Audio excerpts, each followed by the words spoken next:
Assalamualaikum warahmatullahi wabarakatuh. Di sini saya menyampaikan materi pelajaran bahasa Indonesia tentang teks cerita sejarah. Teks cerita sejarah itu terdapat pada KD 3.3 dan 4.3. Di KD 3.3 berbunyi mengidentifikasi informasi yang mencakup orientasi rangkaian peristiwa yang saling berkaitan, komplikasi dan resolusi dalam cerita sejarah lisan maupun tulis. Sementara yang KD 4.3 berbunyi mengkonstruksi nilai-nilai dari informasi cerita sejarah dalam sebuah teks eksplanasi. Nah, diharapkan setelah pelajaran ini kalian dapat mendata informasi penting dalam teks cerita sejarah. Yang kedua, kalian dapat menentukan struktur teks cerita sejarah. Kemudian yang ketiga, kalian dapat membandingkan teks cerita sejarah dengan teks sejarah. Yang keempat, kalian mampu menuliskan kembali nilai-nilai yang terkandung dalam teks cerita sejarah. Dan yang kelima, kalian mampu menyajikan nilai-nilai yang terkandung dalam teks cerita sejarah ke dalam sebuah teks eksplanasi. Nah, itu tujuan pembelajaran kita kali ini. Setelah pelajaran ini, kalian harus mampu melakukan 5 hal tersebut. Nah, berbicara tentang teks cerita sejarah, tentu banyak sekali hal-hal yang ada di daerah Lamongan ini yang bisa kita jadikan sebagai contoh. Misalnya, mengapa orang Lamongan tidak boleh makan ikan lele? Mengapa orang Lamongan tidak boleh menikah dengan orang Kediri, terutama bagi yang laki-laki? Dan mengapa orang Lamongan masih memegang sebuah tradisi bahwa seorang perempuan harus melamar laki-laki sebelum pernikahan. Nah, itu semua adalah cerita sejarah. Salah satu yang paling terkenal di Lamongan adalah cerita tentang Panji Laras dan Panji Liris. Mau dengar ceritanya? Saya akan menceritakan satu cerita itu. Dari cerita itu nanti kalian akan mampu mengetahui bagaimana teks cerita sejarah tersebut. Jadi gini ceritanya, bahwa pada zaman dahulu di Jawa Timur sekitar tahun 1640 Masehi terdapat seorang adipati yang sangat berwibawa dan tangguh yang bernama Raden Panji Puspakusuma. Nah, Raden Panji Puspakusuma ini memimpin kadipaten di Lamongan. Daerah yang dipimpinnya sangat subur dan makmur. Padi-padi di sawah menguning dan panen melimpah setiap tahunnya, tak terkecuali dalam hal perdagangan. Rakyat pun sangat mencintainya dan memberi gelar Kanjeng Gusti Adipati. Selain itu, Raden Panji Puspakusuma juga terkenal mempunyai 2 orang putra kembar yang sangat rupawan, dan dari perkawinannya dengan putri Sunan Pakubuwono XI Raja Surakarta Adiningrat. Kedua putranya itu diberi nama Panji Laras dan Panji Liris, yang artinya seorang putra bangsawan yang mempesona. Tidak heran kalau banyak putra putri dari daerah lain ingin dipersunting 2 pangeran yang rupawan itu. Di dalam kadipaten, Panji Laras dan Panji Liris dididik dengan penuh disiplin. Mereka menjadi pemuda yang sangat kuat, cerdas dan tampan. Mereka berdua juga telah memperoleh pendidikan agama Islam dengan sangat baik. Hingga pada suatu hari ada keinginan dari Panji Laras dan Panji Liris untuk memperdalam ilmunya di luar kadipaten. Mereka ingin berjalan-jalan keluar kadipaten dan salah satunya adalah daerah Kediri. Ayahnya pun tidak keberatan kalau kedua pangeran itu berjalan-jalan. Akhirnya mereka berjalan-jalan ke daerah selatan Lamongan. Raden Panji Laras dan Panji Liris melakukan kunjungannya di setiap daerah yang mereka singgahi. hingga mereka tiba di suatu daerah yang dipimpin oleh Ki Ageng Wirasaba, yaitu Kadipaten Kediri. Mereka pun disambut dengan sangat baik oleh Ki Ageng Wirasaba. Tidak ketinggalan juga kedua putri kembar Ki Ageng Wirasaba, yaitu Dewi Andanwangi dan Dewi Andansari pun ikut menyambut kedatangan Panji Laras dan Panji Liris. Cukup lama sih Panji Laras dan Panji Liris singgah di Kadipaten Kediri, sampai akhirnya mereka berdua pun berpamitan untuk kembali ke Kadipaten Lamongan. Dan tidak disangka ternyata kepulangan Panji Laras dan Panji Liris ke Kadipaten Lamongan meninggalkan benih-benih cinta di hati Dewi Andanwangi dan Dewi Andansari. Hingga kedua putri kembar tersebut memaksa ayahnya Ki Ageng Wonosobo mengirim utusan ke Lamongan untuk meminta Panji Laras dan Panji Liris menjadi suaminya. Dengan berat hati Ki Ageng Wirasaba harus melamar putra Adipati Lamongan karena ia tahu seharusnya putrinya lah yang pantas untuk dilamar. Akhirnya Ki Ageng Wirasaba mengirim utusan ke Kadipaten Lamongan, dan utusan itu langsung diterima sendiri oleh Adipati Panji Puspakusuma. Karena tidak bisa langsung memutuskan, maka Adipati Lamongan tersebut memanggil kedua putranya untuk diajak berunding. Awalnya Panji Laras dan Panji Liris menolak dengan alasan kedua putri tersebut belum masuk Islam. Namun karena alasan politik, yaitu kedekatan Kadipaten Kediri dengan Kerajaan Majapahit, akhirnya kedua pangeran Lamongan itu pun menerimanya, tapi dengan syarat, yaitu bahwa pihak Dewi Andanwangi dan Dewi Andansari lah yang harus melamar. Dan pada saat acara lamaran nanti, Dewi Andansari dan Dewi Andanwangi harus membawa 2 genuk yang terbuat dari selo cendani. Nah, kalian tahu apa itu selo cendani? Selo artinya batu, cendani artinya mengkilat. Jadi selo cendani adalah batu yang mengkilat atau semacam marmer.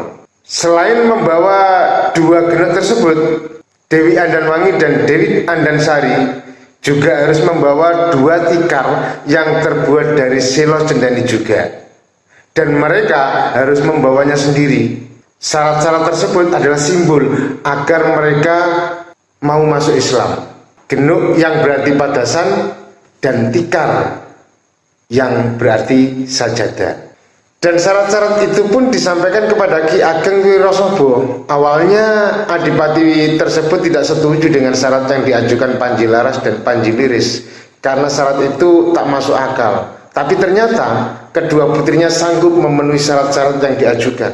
Dan berita bahagia itu pun disampaikan kepada Adipati Lamongan, bahwa iring-iringan dari Kadipaten Kediri akan datang ke Lamongan untuk meminang putra Adipati Lamongan, yaitu Panji Laras dan Panji Liris.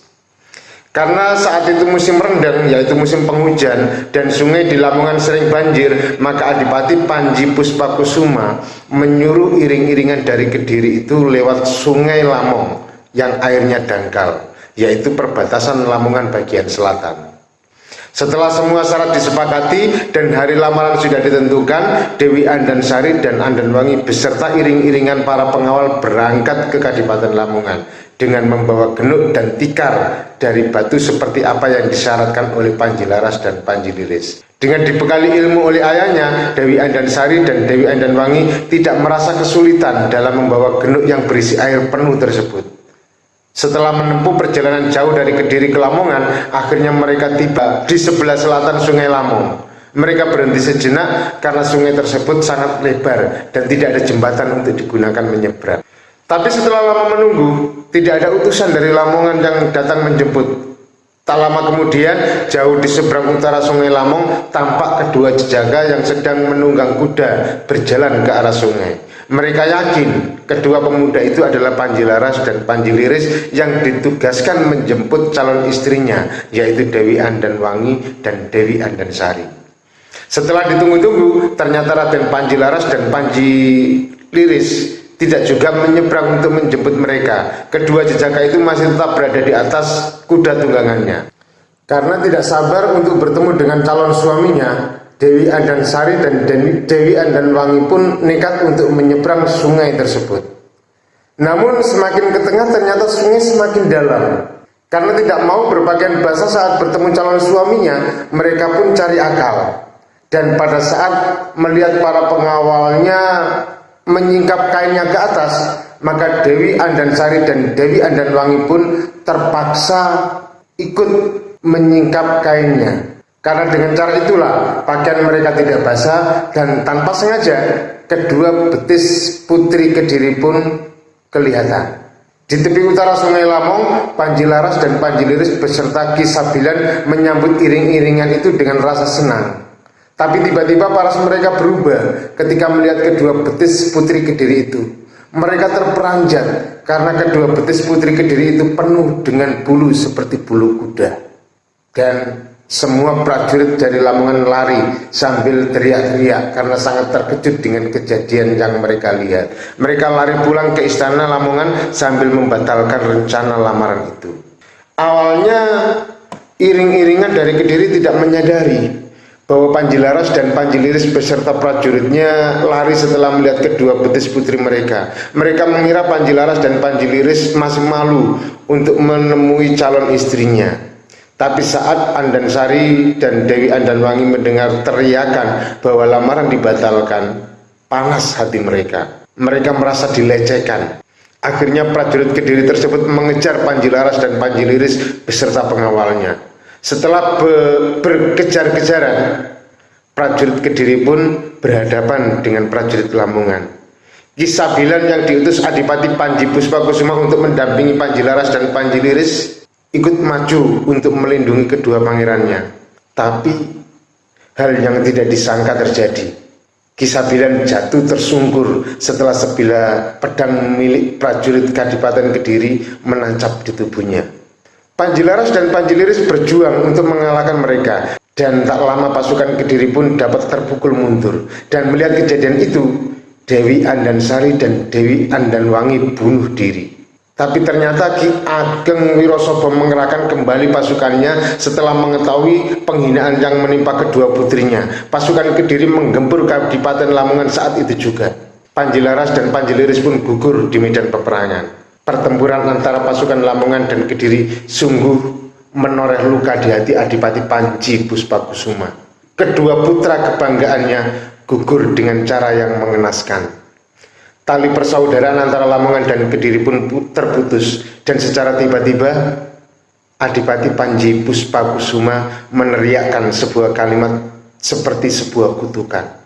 Putra-putraku Lamongan, jangan ada yang menikah dengan putri Kediri jika tidak ingin celaka. Dan saat ini kedua genuk dan kipas yang dibawa oleh Dewi Andansari dan Dewi Andanwangi masih berada di halaman Masjid Agung Lamongan, sebelah barat alun-alun.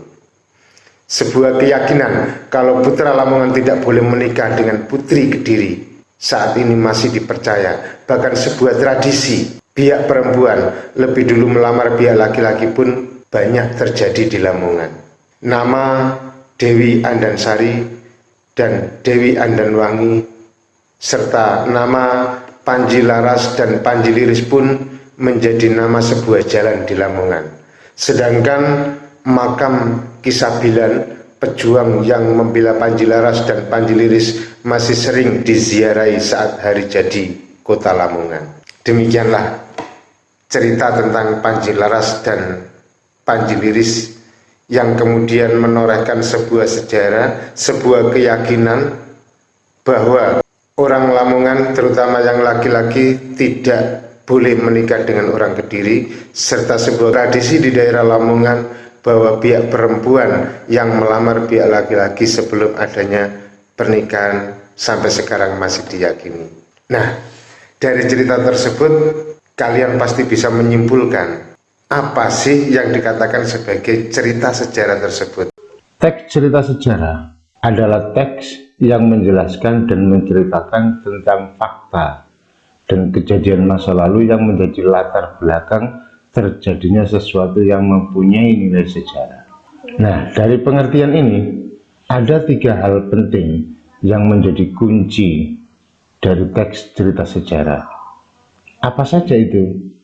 Yang pertama adalah teks cerita sejarah berupa fakta, berangkat dari sebuah fakta yang kemudian diceritakan dan dibumbu-bumbui dengan imajinasi pengarang. Kemudian teks cerita sejarah berupa kejadian masa lalu, kejadian yang telah lampau yang kemudian diceritakan kembali. Dan yang ketiga, teks cerita sejarah harus berisi suatu peristiwa yang mempunyai nilai sejarah. Nah, itu tiga hal penting yang menjadi kunci dari teks cerita sejarah. Selanjutnya, ciri-ciri dari teks sejarah adalah ada 5 ciri dari teks cerita sejarah itu. Di antaranya adalah teks cerita sejarah disajikan secara kronologis atau berdasarkan urutan peristiwa atau urutan kejadian. Jadi teks cerita sejarah harus tersusun secara kronologis, peristiwanya berurutan, rangkaian suatu kejadian. Kemudian ciri yang kedua adalah bentuk teks cerita sejarah berupa cerita ulang atau rekon, mengulang cerita-cerita yang telah lalu, mengulang peristiwa yang telah lalu, menceritakan kembali. Dan yang ketiga, teks cerita sejarah memiliki struktur yang terdiri atas orientasi, urutan peristiwa, dan reorientasi. Untuk penjelasannya antara orientasi, urutan peristiwa, reorientasi akan saya jelaskan pada poin teks cerita sejarah, struktur teks cerita sejarah nanti. Kemudian yang keempat, sering menggunakan konjungsi temporal. Di sini ada kata konjungsi temporal. Apa itu? Yaitu konjungsi. Konjungsi itu adalah kata sambung, temporal waktu. Jadi konjungsi temporal itu adalah kata sambung yang menyatakan urutan waktu. Yang kelima, teks cerita sejarah memiliki ciri berisi fakta atau isinya berupa fakta. Jadi seperti yang saya katakan tadi, bahwa teks cerita sejarah berangkat dari sebuah fakta yang dibumbu-bumbui dengan imajinasi. Yang selanjutnya yaitu struktur teks cerita sejarah. Struktur teks cerita sejarah terdiri atas 3 hal. Yang pertama orientasi, yaitu bagian pengenalan atau pembuka dari teks cerita sejarah. Yang kedua, urutan peristiwa, yaitu merupakan rekaman peristiwa sejarah yang terjadi, umumnya disampaikan dalam urutan kronologis. Yang ketiga, reorientasi, yaitu berisi komentar pribadi penulis tentang peristiwa atau kejadian sejarah yang diceritakan. Reorientasi boleh ada, boleh tidak, terserah kehendak penulis teks cerita sejarah. Coba kita lihat yang orientasi, yaitu merupakan bagian pengenalan atau pembuka dari teks cerita sejarah. Apa sih yang dikenalkan? Banyak hal yang perlu dikenalkan di sini, mulai memperkenalkan tokohnya, kemudian karakternya, kemudian memperkenalkan setting kejadiannya atau latar kejadiannya, dan sebagainya. Salah satu contoh kita ambil dari cerita yang telah kalian dengar tadi. Misalnya orientasi. Yang mana yang dikatakan sebagai orientasi? Nah, di awal-awal cerita tadi saya menyebutkan ada pada zaman dahulu di Jawa Timur sekitar tahun 1640 Masehi, ada seorang adipati yang sangat berwibawa dan tangguh bernama Raden Panji Puspakusuma dan seterusnya. Nah, ini adalah bagian reorientasi. Dari sini kita bisa melihat perkenalan, apa saja yang diperkenalkan kita lihat. Waktu, sekitar tahun 1640 Masehi. Nah, di sini memperkenalkan waktu terjadinya peristiwa tersebut. Yang kedua yang diperkenalkan adalah karakter dari Raden Panji Kusuma, yaitu perkenalan tokoh dan karakternya. Raden Panji Puspakusuma memiliki karakter yang berwibawa dan tangguh. Nah, ini juga perkenalan, orientasi, memperkenalkan Raden Panji Puspakusuma yang memiliki karakter berwibawa dan tangguh. Kemudian memperkenalkan tempatnya, tempat terjadinya di mana peristiwa tersebut. Nah, di sini dijelaskan di Lamongan. Selanjutnya, nah ini juga karakter dari Raden Panji Kusuma, rakyat pun sangat mencintainya. karena memiliki karakter yang berwibawa dan tangguh tadi. Dan selanjutnya memperkenalkan tokoh Panji Laras dan Panji Liris. Nah, di sini karakter Panji Laras dan Panji Liris menjadi pemuda yang kuat, cerdas, dan tampan, serta memeluk atau menganut agama Islam. Nah, ini karakter.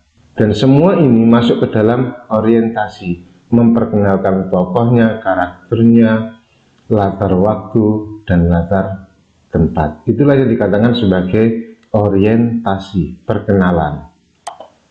Kita kembali untuk urutan peristiwa. Merupakan rekaman peristiwa sejarah yang terjadi, umumnya disampaikan dalam urutan kronologis. Ingat, urutan kronologis berdasarkan urutan waktu, urutan peristiwa.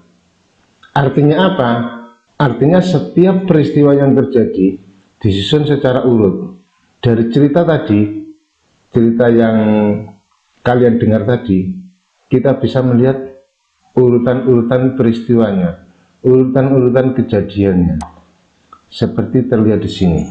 Yang pertama, urutan kejadiannya tempatnya di Kadipaten Lamongan. Apa yang terjadi?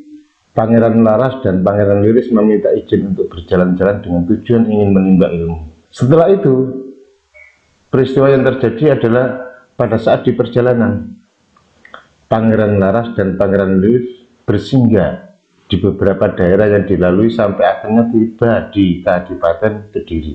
Jadi ada tempat peristiwanya dan ada peristiwanya. Kemudian yang ketiga, tempat kejadiannya di Kadipaten Kediri. Apa yang terjadi? Pangeran Laras dan Pangeran Liris disambut langsung oleh Adipati Kediri, Ki Ageng Wonosobo, dan kedua putri kembarnya, Dewi Andansari dan Dewi Andalwangi. Nah, itu kejadian yang terjadi. Kemudian urutan peristiwa yang selanjutnya apa? Perjalanan pulang ke Lamongan. Kejadiannya apa? Setelah ditinggal Panji Laras dan Panji Liris, ternyata Dewi Andansari dan Andalwangi mulai sadar kalau mereka berdua telah jatuh cinta. Nah, ini urutan peristiwa yang keempat, atau urutan kejadian yang keempat. Yang kelima, urutan kejadiannya apa? Kejadiannya ada di Kadipaten Kediri. Dewi Andansari dan Dewi Andalwangi meminta ayahnya untuk mengirim utusan ke Kadipaten Lamongan untuk menyampaikan maksud perjodohan putra-putrinya.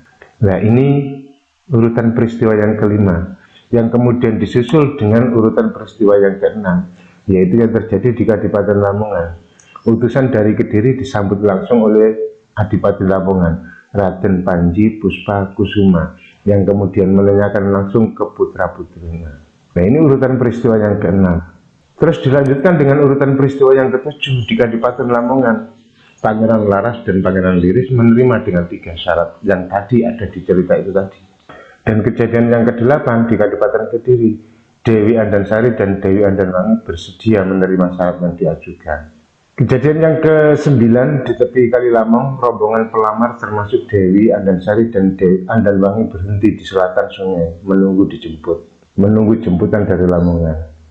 Nah, ini urutan yang ke-9. Yang ke-10 masih di tepi Kali Lamong tempatnya. Panji Laras dan Panji Liris datang menyebut, dan pada saat menyeberang sungai, pakaian Dewi Andansari dan Andalwangi tersingkap dan terlihat betisnya yang berbulu. Melihat itu, Panji Laras dan Panji Liris menolak lamaran. Lalu apa yang terjadi? Yang terjadi pada urutan yang ke-9 di tepi Kali Lamong, Dewi Andansari dan Andalwangi bunuh diri, dan kemudian terjadi pertempuran hebat antara prajurit Lamongan dan Kediri. Semua prajurit baik Lamongan dan Kediri terbunuh, termasuk Panji Laras dan Panji Liris. Lalu urutan yang ke-12 di tepi Kali Lamong, Adipati Lamongan Raden Panji Puspa Kusuma datang. Dan setelah melihat kedua putranya gugur, beliau kemudian mengucap kalimat kutukan. Kalimatnya adalah, putra-putraku Lamongan, jangan ada yang menikah dengan putri Kediri jika tidak ingin celaka. Nah, ini semua adalah urutan kejadian, atau dikatakan sebagai peristiwa atau kronologis. Jadi kalau misalnya ini juga bisa dipakai untuk membuat sebuah cerita. Jadi sebelum membuat cerita, kita punya atau mempunyai atau membuat ini dulu, urutan-urutan kejadian ini yang dikatakan sebagai urutan alur. Nah, dari urutan-urutan kejadian atau alur seperti ini, kemudian setiap bagian ini bisa diperluas, bisa diceritakan lebih luas lagi, sehingga menghasilkan sebuah cerita yang runtut dan bisa berkembang. Misalnya di Kadipaten Lamongan, Pangeran Laras dan Pangeran Liris meminta izin untuk berjalan-jalan dengan tujuan ingin menimba ilmu. Nah, ini pengarang bisa berimajinasi apa saja yang terjadi pada kejadian ini, sehingga pengarang bisa mengembangkan ceritanya berdasarkan satu bagian ini. Kemudian bagian kedua, di perjalanan Pangeran Laras dan Pangeran Liris bersinggah di beberapa daerah yang dilalui sampai akhirnya tiba di Kadipaten Kediri. Nah, ini bisa berimajinasi bagaimana kejadian pada saat perjalanan itu. Kemudian yang ketiga, di Kadipaten Kediri disambut langsung oleh Adipati Kediri, Ki Ageng Wonosobo dan kedua putri kembarnya, Dewi Andansari dan Dewi Andanwangi. Dari bagian ini pun bisa dikembangkan menjadi cukup luas sehingga ceritanya bisa berkembang. Pengembangannya itu juga didasarkan pada imajinasi si pengarang, sehingga pengarang lebih mudah untuk bercerita sesuai dengan alur kejadian. Jadi makanya untuk pencerita pemula disarankan untuk membuat bagian-bagian seperti ini sehingga tidak bingung nanti ketika mengembangkan cerita. Misalnya yang urutan ke-8 di Kadipaten Kediri, Dewi Andansari dan Andanwangi bersedia menerima syarat yang diajukan. Mungkin bisa diisi dengan dialog antara Dewi Andansari dan Andanwangi dengan orang tuanya atau ayahnya dan seterusnya. Jadi ini sangat membantu untuk pengarang, terutama pengarang yang masih pemula, bisa menggunakan bagian-bagian alur yang seperti ini sehingga ceritanya bisa runtuh dan bisa berkembang menjadi cerita yang lebih panjang lagi. Itu bagian peristiwa atau urutan peristiwa. Kemudian reorientasi berisi komentar pribadi penulis tentang peristiwa atau kejadian sejarah yang diceritakan.